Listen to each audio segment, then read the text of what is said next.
The streets of Warsaw lie in ruin. Smoke curls from the skeletons of buildings, mingling with the frozen mist of early morning. Rubble crunches under boots, and somewhere, a child's toy spins in the snow, abandoned. An SS squad huddles in a narrow alley, rifles clutched, their eyes darting at every shadow. Faces are streaked with dirt, sweat, and fear, the fear of what comes next. Orders are shouted in German, hurried, panicked, drowned out by distant artillery. The wind whistles through shattered windows, carrying the metallic tang of blood and gunpowder. A young officer wipes his face, his hands trembling. He can hear the pounding of hearts as much as boots, the rhythm of soldiers counting down their last moments. Somewhere nearby, a civilian screams. He flinches. A dog barks, a gun cracks, and he realizes that the Red Army has already surrounded them. There is no mercy in those frozen streets, only the cold, exacting weight of justice. They thought surrender might save them. Some had even whispered prayers, counting on their uniforms to shield them, on luck, on a miracle. But the ruins have no room for miracles. Every glance carries the echo of the atrocities they committed: burned homes, executed civilians, scorched streets. The Red Army knows every crime, every scar. And then, without warning, a single shot pierces the morning fog. The squad freezes. A figure collapses into the snow, a crimson stain spreading across the white. The others scramble, but there is no escape. Some will die instantly. Others will survive, just long enough to face what comes next. This is the fate of those who unleash terror, now caught in the jaws of vengeance. The city around them is a graveyard. Warsaw, once alive with voices and laughter, now smolders under a grey sky, its streets littered with shattered bricks, twisted metal, and the occasional discarded shoe. The scent of smoke and charred flesh hangs heavy in the air. Every step carries the weight of destruction, a reminder of the uprising that failed, of the civilians caught in the crossfire, and of the vengeance that is now closing in. The Red Army moves like a tide over the ruins, relentless, disciplined, and unforgiving. Soldiers in green coats and fur-lined hats advance through streets and alleys, rifles at the ready. Their faces are stony, haunted by memories of villages burned, families massacred, cities razed under Nazi occupation. Among the ruins, SS squads scatter, trying desperately to regroup, to hide in shadows or behind walls that no longer provide cover. They know what awaits them. The stories have preceded them, the executions, the gulags, the interrogations that twist men into shadows of themselves. Lieutenant Keller's breath comes in icy clouds. He counts his men, sees their white-knuckled grips on rifles, the trembling in their knees, the fear that has replaced courage. Private Mailer shivers not from the cold, but from the anticipation of what is to come.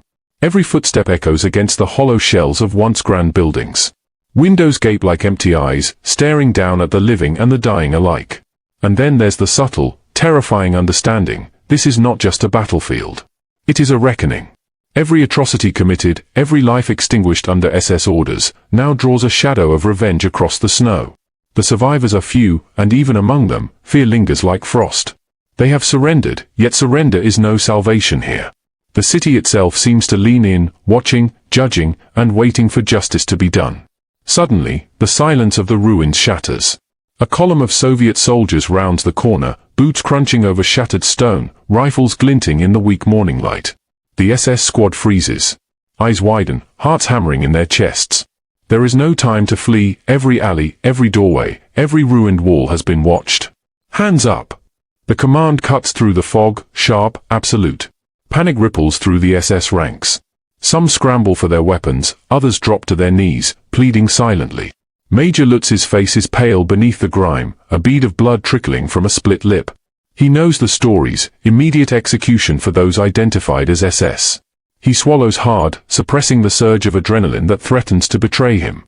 A young officer bolts, but a rifle crack echoes before he can disappear behind a collapsed building. He falls into the snow, motionless. Around him, chaos erupts, shouts, coughing, the metallic taste of fear thick in the air. Private Mailer, stripped of valuables in a swift sweep, watches as comrades are dragged forward, faces twisted with terror. The Soviet soldiers move with efficiency, separating those who resist from those who comply. Wilhelm Hauer drops to the ground, feigning death, heart hammering against his ribs. Nearby, a sergeant is shoved against a wall, interrogated, his eyes darting for escape that doesn't exist.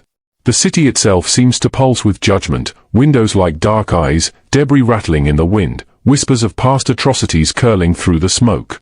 The squad realizes with mounting horror, survival depends on more than surrender. It depends on luck, cunning, and a cruel twist of fate. Each second stretches, every heartbeat a countdown. And then, as the Red Army tightens its grip, a single officer utters a silent prayer, knowing that the executions, the interrogations, the gulags, they are waiting just beyond the next street. The SS prisoners are corralled into the open, their breaths misting in the icy air. Every eye scans for escape, every hand clenches a weapon that has lost its meaning.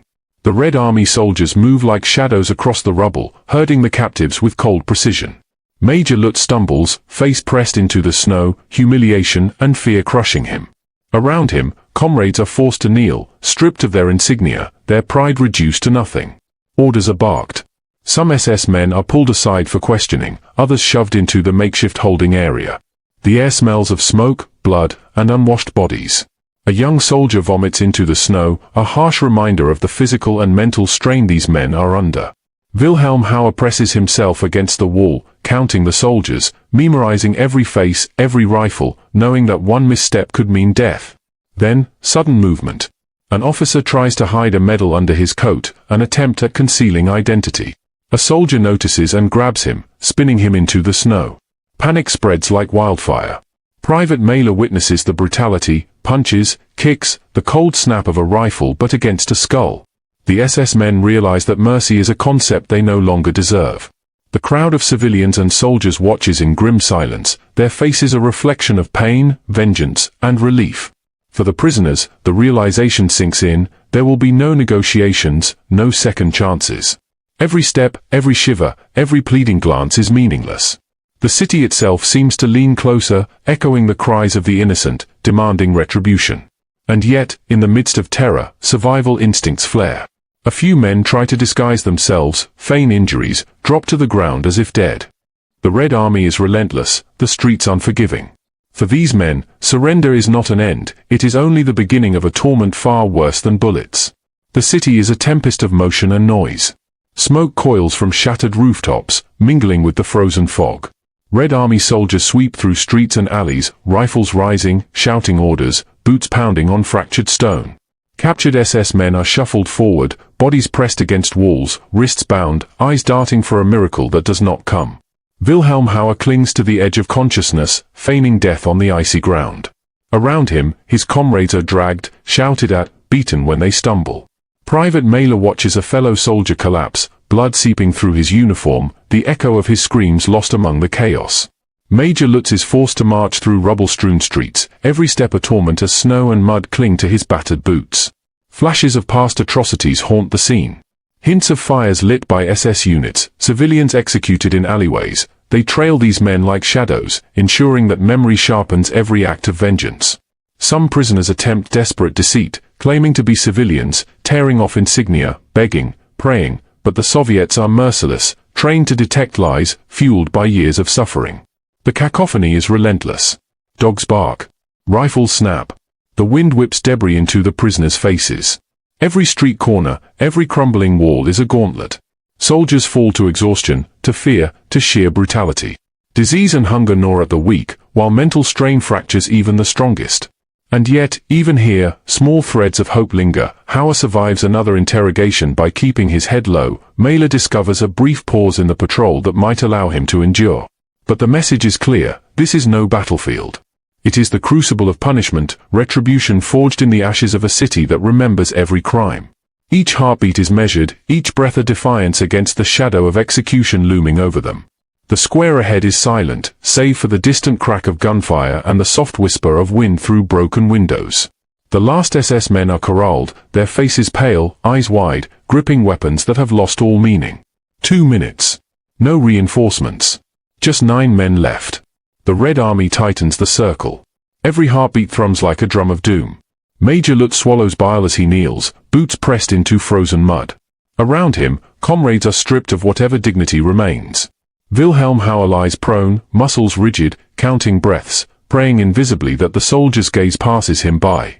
Private Mailer trembles, forced to witness as the first executions begin, a rifle crack, a body slumping, the metallic sting of fear in the air. The Red Army is methodical. Names are called, identities confirmed. Some officers plead, some refuse, staring into the faces of the men who once were their enemies. A rope creaks, taut with inevitability, as the first hangings begin. A young SS officer screams, the sound swallowed by the city's ruins. Lutz flinches, his jaw tight, sweat freezing on his forehead.